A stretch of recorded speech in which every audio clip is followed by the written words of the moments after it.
సమస్య సాధారణమైన సమస్య, అతి స్థానిక సమస్య, అతి చిన్న సమస్య.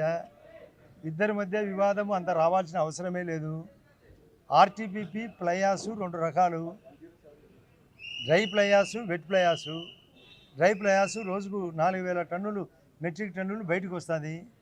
14 రకాల కంపెనీలు 416 రూపాయలు రేటుతో తీసుకొని పోతున్నారు. ఎక్కడ సమస్య రాలే.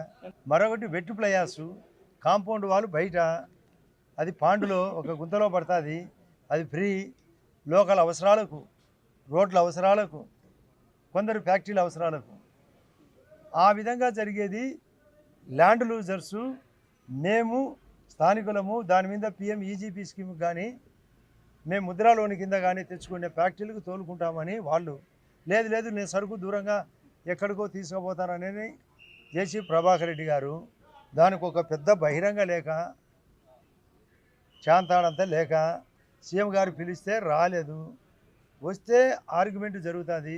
ముఖ్యమంత్రి గారికి సవివరంగా నేను మా భూపేశ్ రెడ్డి ఎక్స్ప్లెయిన్ చేసినాం. మీకు చెప్పేదంతా అక్కడికి చెప్పినాం. డెసిషన్కి ఆయనకు వదిలిపెట్టినాం. ఆయన 4వసారి ముఖ్యమంత్రి, ఎన్డీఏ ప్రభుత్వం ఉంది.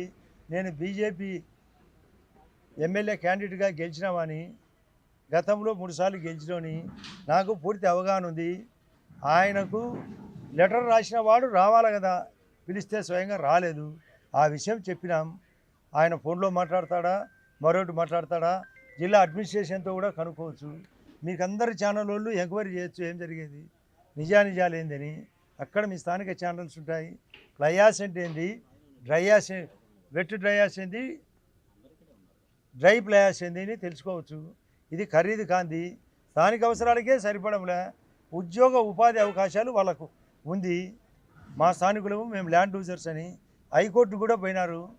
హైకోర్టులో కూడా మళ్ళీ 5వ తేదీకి వాయిదా పడింది. అవకాశం వాళ్ళకి కలిగేయాలా. ఉద్యోగం అంటే డైరెక్ట్ జాబు. దాదాపు 300 మందికి ఇంకా ఉద్యోగ అవకాశాలు పెండింగ్ ఉన్నాయి. వాళ్ళు కోర్టుకు పోయినారు. అదే కాకుండా ఇది ఉపాధి, ఇది ట్రాన్స్పోర్ట్ ఉపాధి. ప్లస్ దాన్ని అడ్డపెట్టి ప్లయాస్ బ్రిక్స్ తయారు చేసుకోవచ్చు.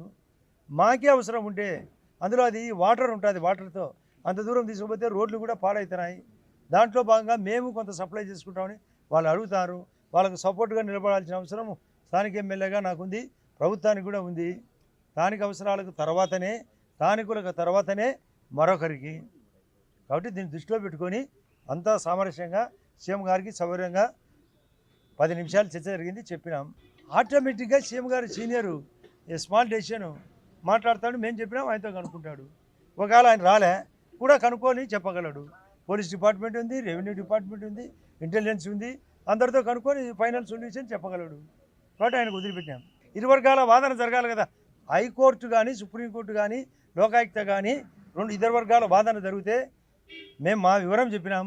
ఆయన వివరణ ఆయన కనుక్కోగలడు. ఆయన రాకున్నా కూడా అక్కడ డిపార్ట్మెంట్ ఉంది, జెన్కో ఉంది, కలెక్టర్ గారు ఉన్నారు, ఎస్పీ ఉన్నారు, పోలీస్ డిపార్ట్మెంట్ ఉంది. లోకల్ పోలీస్తో జరిగేది ఏంది కనుక్కొని డెసిషన్ తీసుకుంటాడు. 4000 టన్నులు వెట్ ప్లయాసు అంటే తడి ప్లయాసు, 4000 టన్నులు డ్రై ప్లయాసు.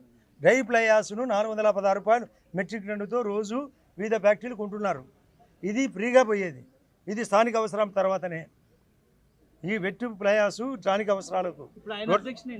ఆయన ఇదంతా నేను సార్ రోజు వంతాడు సరుకు మా ప్లాంట్కు తోలుకుంటాడు అంటాడు. అది కాని పని కదా. ఆదాయం కోసం కూడా చేస్తున్నారు. అదే ఆదాయం కాదు, అతనికి అక్కడ వాళ్ళ మధ్య సామరస్యమో మరొకటి అది ఆయన అనగాలి. మరిన్ని వీడియోస్ కోసం ఛానల్ ని సబ్స్క్రైబ్ చేయండి. లేటెస్ట్ అప్డేట్స్ కోసం వాట్సాప్ ఛానల్ ని ఫాలో అవ్వండి. ఆ లింక్ డిస్క్రిప్షన్ లో ఉంది.